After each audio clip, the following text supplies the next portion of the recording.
Judge not, that you be not judged. For with what judgment you judge, you will be judged. And with the same measure you use, it will be measured back to you. And why do you look at the speck in your brother's eye, but do not consider the plank in your own eye? Or how can you say to your brother, let me remove the speck out of your eye, and look, a plank is in your own eye? Hypocrite! First remove the plank from your own eye, and then you will see clearly to remove the speck out of your brother's eye. Those who have kindness hardly see any evil in others. They notice everything good and true in them, and they put a good interpretation on anything evil or false. All angels are this way, a trait they have from the Lord, who bends everything evil into good. It is hard to grow spiritually if your thoughts of other people are harsh and critical. Put another way, if we want to grow spiritually, we need to let go of criticism. What if you were suddenly given the power to listen in on the inner dialogue of people? Imagine having that power and going into a lunchroom of some office. What would you hear? Look at what she's wearing. I can't stand the way he talks about himself so much. That's the third time she's worn this dress this week. And so forth. Things like that go on in people's heads all the time. Imagine there was a machine that wrote down your inner dialogue as you were thinking it. Can you picture yourself reading a transcript of your stream of thoughts? Now take the transcript and highlight all the things that are critical. What percentage of your thoughts would be highlighted? It might be pretty high. What would it be like for someone to read a word-for-word document of all the thoughts as they come into your head? I think after a while they would drop the manuscript and say, don't you ever get bored with your own thoughts?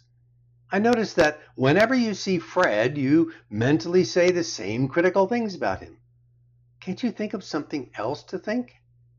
I would hate to live in your brain. Your thoughts sound like a broken record. As I drive around town, I notice billboards.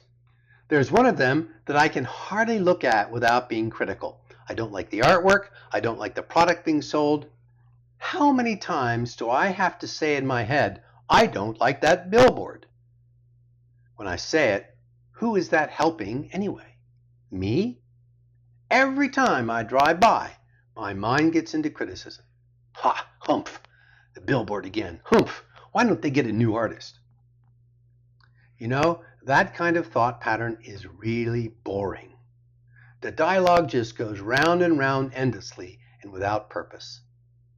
Somehow we have this thought that we are obliged to criticize, and if stopped, the world would go to hell. Sometimes we feel that it is our duty to criticize people, since if we didn't, they would be terrible.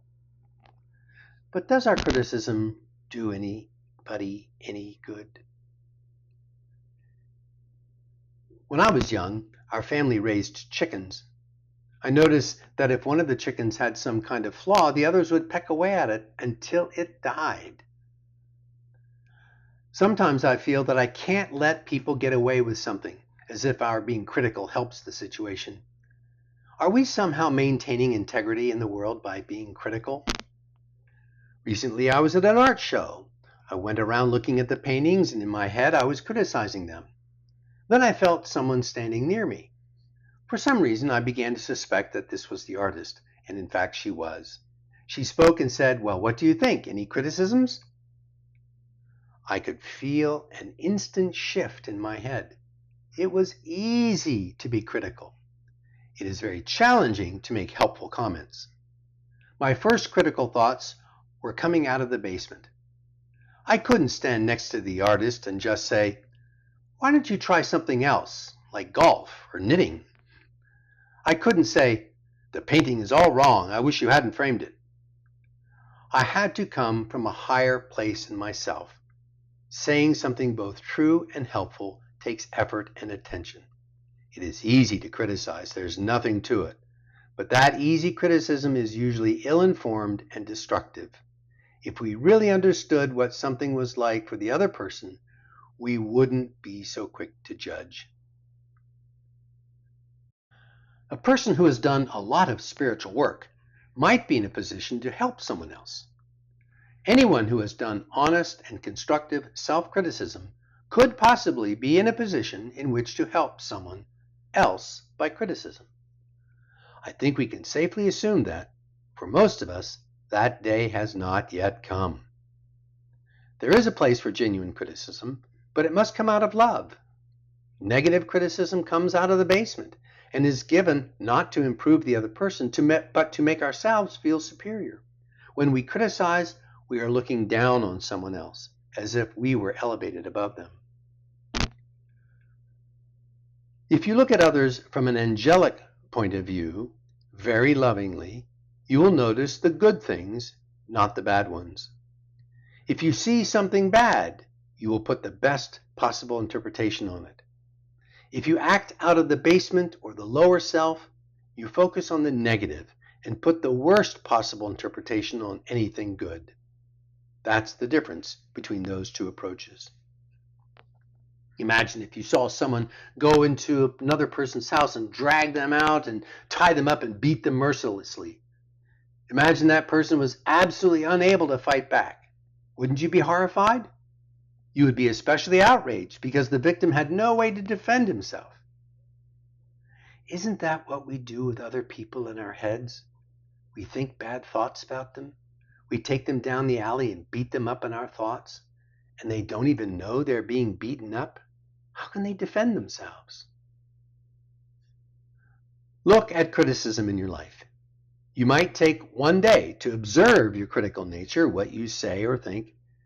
Then the next day, you could try to let go of all criticisms of yourself and others. This involves, first of all, observing your critical nature in action, and then seeing if you can go through a day without critical thoughts. Observe your criticisms for a day and record in your journal. Go for a day without criticism. Notice what happens.